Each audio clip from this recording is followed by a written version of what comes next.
Sizni bolangizda qo'l-oyoqlar muzlashi, sovqotish hamda titrash, uyquning buzilishi hamda uyquchanlik holati, nutqi hamda pulsi sekinlashuvi, badani muzlash holati kuzatilyaptimi? Bu gipotermik holat bo'lishi mumkin.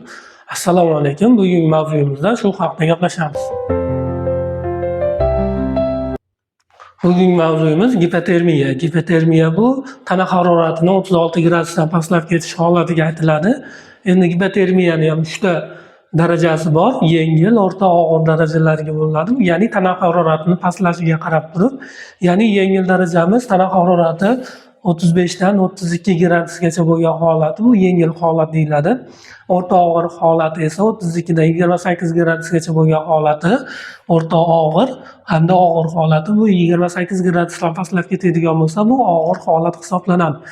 Endi bu gipotermiya holati sabablari bir qancha yosh bolalarda hamda kattalarda uchrashi mumkin. Yosh bolalarga keladigan bo'lsak sabablari bu yosh bolalarda termoregulyatsiya, ya'ni issiqlikni boshqaruv markazi yaxshi rivojlanmaganligi hisobiga hamda bosh miyadagi qanaqadir patologik o'choqlar, patologik o'zgarishlar hisobiga hamda tana haroratini tushiruvchi dori vositalarini yuqori dozada berish hisobiga hamda qanaqadir virus infeksiya, ya'ni to'rs infeksiyasi bilan bog'liq bo'lishi hamda sovuqda uzoq muddat qolib ketish hisobiga tana harorati tushib ketish holatlari yuzaga keladi.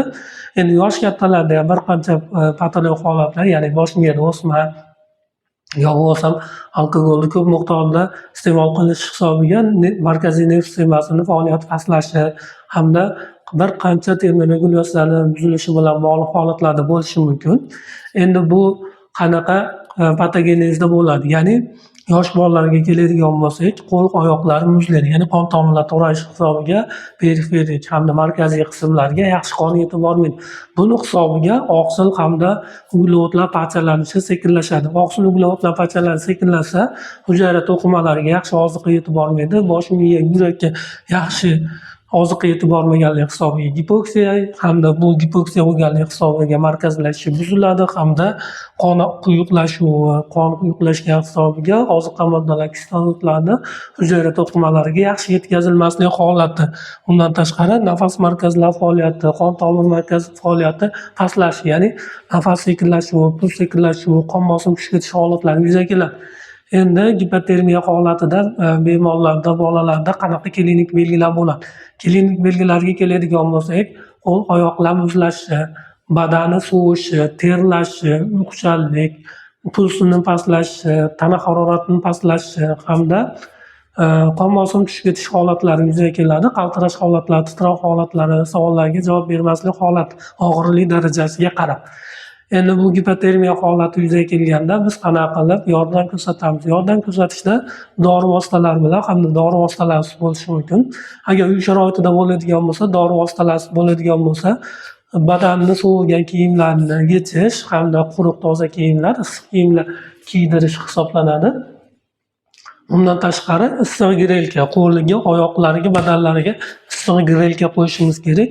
Bu issiqlik ta'sirida qon tomirlar kengayadi, qon aylanish hujayra to'qimalariga qon yetib borishi yaxshilanadi. Undan tashqari issiq ichimliklar, ya'ni novvot choy, shakar choy yo bo'lmasa kofe choy berish kerak. Agar kofe choy beriladigan bo'lsa, bu psixostimulyator hisoblanadi. Tarkibida kofein bor, bosh miyaning markazlarini ishlashga yordam beradi.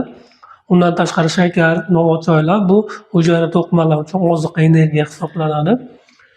Endi dori vositalari bilan yordam ko'rsatishimiz mumkin. Dori vositalaridan bemorning holatiga qarab turib, atropin yosh bolaga kilogrammiga 0,01 milligram hisoblanadi. Hola kilogramdan kelib chiqib turmasdan 10 kilolik yo 5 kilolik, 10 kilolik bo'ladigan bo'lsa, shu doza hisoblaymiz. Undan tashqari nikotin kislota beriladi. Endi atropinning vazifasi pulsni tezlashtiradi, qon tomirlarini toraytirib, qon tomirlarini kengaytirib, qon aylanishini yaxshilab beradi. Undan tashqari nikotin kislota ham vazodilatator hisoblanadi, ya'ni qon tomirlarini kengaytirib, qon aylanishini yaxshilab beradi. Undan tashqari kalsiy glukonat ham mana shu qon aylanishini yaxshilab beradi. Undan tashqari adrenalinogenik dori vositalarimiz ishlatiladi. Adrenalinogenik dori vositalarimiz qon tomirlarini toraytiradi, pulsni tezlashtiradi hamda qon aylanishini yaxshilab beradi, qon bosimini ko'taradi. Ularga dopamin bo'lishi mumkin, adrenalin bo'lishi mumkin, noadrenalin bo'lishi mumkin. Shunga holatiga qarab turib, undan tashqari nafas markazlarini qo'zg'atib beradigan kardiamin, kamfora, shunga o'xshagan dori vositalari. Undan tashqari kofein bu nafas markazlari, bosh miyani, hujayralarni qo'zg'atib, stimulyatsiya ta'sir ko'rsatib beradi. Undan tashqari yoshi kattalarda yo bo'lmasa yoshi kichiklarda bosh miyani oziqlanishiga nootroplar, ya'ni Preston, Actovegin, shunga o'xshagan bir qancha dori vositalari bilan yordam ko'rsatishimiz mumkin.